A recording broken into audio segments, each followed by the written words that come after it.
I just got out of an exhibit that kind of blew my mind, so I want to share some of my first impressions of Titanic and Immersive Voyage. And I got a bone to pick with you guys, because why you gotta hurt me like that? The exhibit isn't tied with any gallery, library, archive, or museum. It is incredibly informative, and the storytelling that's the part that blew my mind. The way they effectively told stories and made you feel things was incredible, and we should apply some of those things at our own institutions, obviously at a significantly smaller scale. One of the ways they did that was with music. They wanted you to feel certain things in certain places. It worked.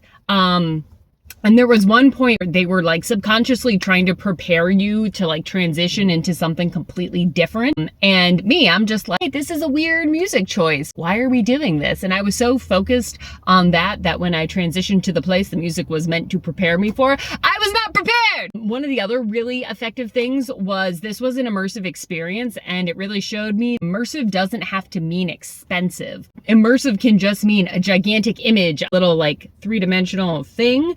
And like all of a sudden, you're at the prow of the Titanic. I spent the past few years writing about those immersive projector-based exhibits. Was incredibly effective at telling the story using, this projected space, so you feel like you're there with just the telegram messages and then the occasional like informational footnote to the side to sort of tell you what was happening. Along with the music, you just felt things. Like I was on the verge of tears feeling things about what was happening. I've written about virtual reality and museum exhibits I got to experience. I also don't fully know how I feel about the experience because parts of it were incredible and I had a lot of fun. Other things were very scary, and I do not think they were meant to be scary. Well, some things were meant to be scary. It was also way more than I thought it would be. Like I thought, get on this submersible, we're gonna explore the Titanic. That's where it started and that's where it ended. A lot more intense when they're like, now put on your diving suit. Like, what do you mean, put on my diving suit? I'm not going out there, I'd get crushed. God, I'm gonna die. I didn't die, but like, this isn't real. I know this isn't real, but I had genuine